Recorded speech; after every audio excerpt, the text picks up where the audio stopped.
नमस्कार मित्रों, history research point में आप सभी का स्वागत करता हूं। Jharkhand PGT history one liner series चल रही है। ये जो वन लाइनर सीरीज है इसमें कुल 5500 क्वेश्चन हैं जो झारखंड पीजीटी हिस्ट्री के लिए रामबाण है। अगर ये इसकी पीडीएफ चाहिए तो आप लोग हमारे ऑफिशियल व्हाट्सएप नंबर पर मैसेज कर सकते हैं। ऑफिशियल व्हाट्सएप नंबर ऊपर दिया हुआ है, मैसेज कर सकते हैं। यहाँ पर भी बता दे रहा हूँ, हमारा ऑफिशियल व्हाट्सएप नंबर 8318397276 है। 8318397276 डिस्क्रिप्शन में भी है, ऊपर भी शो हो रहा है, आप लोग मैसेज कर सकते हैं। इसकी जो प्राइस है पीडीएफ की सिर्फ और सिर्फ 250 रुपये है। 250 रुपये पेमेंट करके आप लोग ये पीडीएफ ले सकते हैं। झारखंड पीजीटी हिस्ट्री के लिए रामबाण है। Ancient history, medieval history, modern history, world history सब कुछ इसमें समाहित किया गया है। देखिए, यह तो आपका शॉर्ट फीस है, कम फीस है, लेकिन देखिए 999 रुपया अगर आप पेमेंट करेंगे तो इसमें आपको क्या होता है, झारखंड पीजीटी हिस्ट्री का पूरा बैच मिल जाएगा, जिसमें आपको यह 250 रुपये का जो वन लाइनर पीडीएफ है ये आपको मिलेगा। इसकी वन लाइनर वीडियोज तो आपको मिलेंगे, साथ ही साथ लेक्चर्स वीडियो भी आप लोग को पूरा प्रोवाइड कराया जाएगा एंशिएंट, मिडिवल, मॉडर्न, वर्ल्ड का, और प्लस उसका लेक्चर्स वीडियो के नोट्स भी आपको मिलेंगे और प्लस टेस्ट सीरीज भी आपको मिलेगी। ठीक है, सिर्फ और सिर्फ 999 रुपये में। तो जैसा भी आपकी इच्छा हो आप लोग ले सकते हैं। आइए शुरुआत करते हैं। यह आपका वन लाइनर सीरीज संख्या 27 है। ठीक है, 1166 देखिएगा, किसने अवध के सूबे को स्वतंत्र घोषित किया? शहादत खां बुरहान उल मुल्क ने। कब? 1722 में। 1167 सफदरजंग किसका वजीर था? मुगलों का। बक्सर का युद्ध 1764 में होता है। अवध के नवाब शुजाउद्दौला खां ने मिलकर अंग्रेजों से संघर्ष किया था। ठीक है, मीर कासिम और शाह आलम द्वितीय के साथ मिलकर। देखिए, अवध के नवाब, इसमें ये था, बक्सर का युद्ध 1764 में हुआ था। इसमें मीर कासिम, शाह आलम द्वितीय और अवध का नवाब शुजाउद्दौला, ये तीनों लोग मिले हुए थे। तीनों लोग मिलकर किसके साथ युद्ध करते हैं? अंग्रेजों के साथ। प्रश्न 1169, किसने फैजाबाद से अपनी राजधानी लखनऊ स्थानांतरित की थी? नवाब आशफदौला ने। 1170 अवध का अंतिम नवाब कौन था? नवाब वाजिद अली शाह। कब से कब तक यह रहे? 1847 से 1856 तक। 1171 अवध को ब्रिटिश साम्राज्य में कब विलीन किया गया था? 1856 में। 1172 मुगल किसके वंश से संबंधित थे? तुर्की के चगताई वंश से संबंधित थे मुगल। 1173 बाबर के वंशजों की राजधानी कहाँ थी? तो समरकंद थी, समरकंद। बाबर ने काबुल पर कब कब्जा किया था? 1504 में। 1175 बाबर ने बादशाह की उपाधि कब धारण की थी? 1507 में।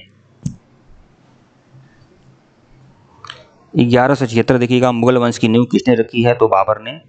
1177 मुगल वंश की नींव रखने से पहले बाबर कहाँ के शासक थे? फरगना के शासक थे बाबर। कहाँ का शासक था बोलिए, ऐसे लोगों को, थे नहीं, फरगना का था। प्रश्न 1178 बाबर का पूरा नाम क्या है? जहीरुद्दीन मोहम्मद बाबर। ठीक है।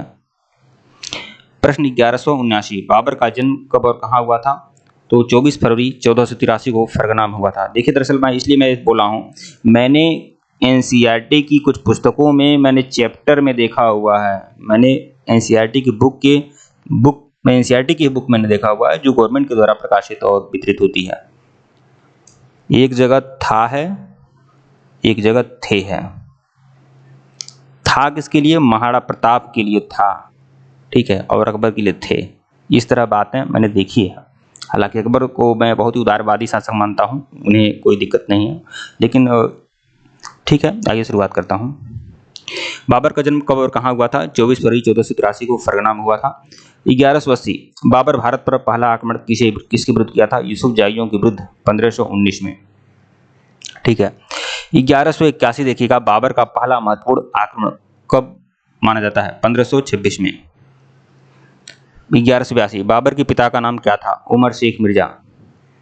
1183 कुतुब निगार खानम किसकी माँ का नाम क्या था? बाबर। कुतुब निगार खानम किसकी माता का नाम था? तो बाबर की माँ का नाम था कुतुब निगार खानम, और उमर शेख मिर्जा इसके पिता थे। 1184 पानीपत की पहली लड़ाई किसके बीच में हुई थी? इब्राहिम लोदी और बाबर के मध्य हुई थी। 1185 पानीपत की पहली लड़ाई कब लड़ी गई थी? 1526 में। 1186 इब्राहिम लोदी को हराकर बाबर ने किस वंश की नींव डाली थी? मुगल वंश की नींव डाली थी। 1187 खानवा का युद्ध कब और किसके मध्य हुआ था? 1527 में राणा सांगा और बाबर के मध्य। 1188 बाबर और मेदिनी राय के बीच हुआ युद्ध किस नाम से जाना जाता है? चंदेरी का युद्ध कहते हैं, जो 1528 में हुआ था। 1189 घाघरा के युद्ध में बाबर ने किसे पराजित किया था? महमूद लोदी को, जो इब्राहिम लोदी के क्या थे? भाई, इब्राहिम लोदी का भाई था। 1190 बाबर ने किस भाषा में अपनी आत्मकथा लिखी है? तो तुर्की में लिखी है, तुर्की में आत्मकथा लिखी है बाबर ने। 1191 बाबर की आत्मकथा को किस नाम से जाना जाता है? तो तुजुक ए बाबरी के नाम से जाना जाता है। 1192 किस युद्ध में बाबर ने तोपखाना का इस्तेमाल किया था? पानीपत के प्रथम युद्ध में। 1193 बाबर ने युद्ध की कौन सी नीति अपनाई थी? तुल्यगमा युद्ध नीति अपनाई थी। 1194 उस्ताद अली मुस्तफा बाबर की क्या थे? तोपची थे। 1195 बाबर की मृत्यु कहाँ हुई थी? बाबर की मृत्यु हुई थी आगरा में। आगरा में बाबर की क्या होती है? मृत्यु हो जाती है। 1196 बाबर के अलावा कौन से मुगल शासक के मकबरे भारत से बाहर बने हुए हैं? जहांगीर और बहादुर शाह जफर। 1197 उदारता के लिए बाबर को किस नाम से जाना जाता है? कलंदर। कलंदर कहा जाता है बाबर को उदारता के कारण। 1596 पानीपत का प्रथम युद्ध कब लड़ा गया था? 21 अप्रैल 1526 में। 1597 बाबर ने बाबरनामा की रचना किस भाषा में किया है? तुर्की भाषा में किया है, तुर्की भाषा में किया है।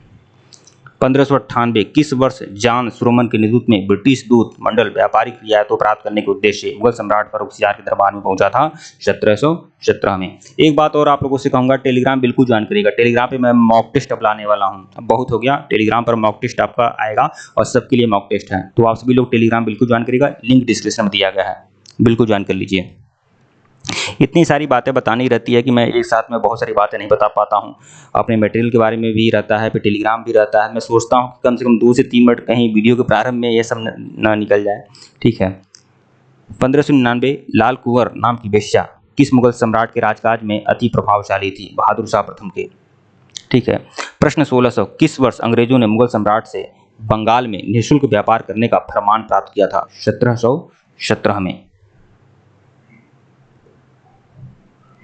1601 देखिएगा, मुगल शासन व्यवस्था में प्रधान सेनापति को क्या कहा जाता था?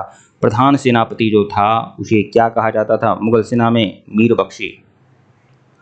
1602 भारत में मुगल संस्थापक कौन था? सिंधु। भारत में मुगल संस्थापक कौन था? ये गलत हो गया है, मुगल संस्थापक कौन था? बाबर ना, बाबर। 1603 बाबर ने घाघरा के युद्ध में किसे परास्त किया था? अफगानों को। 1604 शाहजी भोसले ने मुगल सेवा स्वीकार की थी? कब? 1629 में। शाहजी भोसले ने मुगल सेवा स्वीकार की थी कब? 1629 में। कुछ क्वेश्चन रिपीट हो गए हैं। प्रश्न 1606 देखिएगा, मुगल युग का सबसे युग फारसी लेखक कौन था? अबुल फजल, जो अकबर का नौरत्न में से एक भी था, अबुल फजल। प्रश्न 1607 बाबर का पूरा नाम क्या था? जहरुद्दीन मोहम्मद बाबर। इसके बारे में कहा जाता है कि वह तैमूर लंग का 5वीं पीढ़ी का था, 5वीं पीढ़ी का था। 1608 बाबर की मृत्यु कब हुई थी? 1530 में। 1609 बाबर मुगल साम्राज्य की स्थापना हुआ था भारत में कब? 1526 में। 1610 बंगाल राज्य की स्थापना के समय मुगल सम्राट कौन था? फर्रुखसियार। 1609 भारत में मुगल साम्राज्य की स्थापना हुई थी 1526 में। 1610 बंगाल राज्य की स्थापना के समय मुगल सम्राट कौन था? फर्रुखसियार। 1611 प्लासी के युद्ध के समय मुगल सम्राट कौन था? आलमगीर द्वितीय। 1612 बाबर ने अपनी आत्मकथा बाबरनामा की रचना किस भाषा में किया है? तुर्की भाषा में। 1613 किस मुगल शासक के काल में सैयद भाई प्रभावशाली और शक्तिशाली बने थे? फर्रुखसियार के काल में। बाबर ने अपनी आत्मकथा तुजुक के बाबरी किस भाषा में लिखी है? तुर्की भाषा में लिखी है, तुर्की भाषा में लिखी है। 1523 में बाबर का युद्ध राणा सांगा के साथ हुआ, किंतु इस युद्ध में सफलता बाबर को मिली। इसका कारण क्या था? बाबर के पास सशक्त तोपखाने का अभाव था। बाबर के पास सशक्त तोपखाना था, इसीलिए तो बाबर जीत गया, राणा सांगा से जीत गया। कब? खानवा के युद्ध में, क्योंकि बाबर के पास क्या थे? तोपखाने थे, ठीक है। प्रश्न 1616 देखिएगा, पानीपत का प्रथम युद्ध कौन सा शासक परास्त हुआ था? इस युद्ध में इब्राहिम लोदी। 1198 कितने साल की उम्र में हुमायूं राजगद्दी पर बैठा था? 23 साल की उम्र थी, 23 साल की उम्र थी हुमायूं की, ये वह गद्दी पर बैठा था।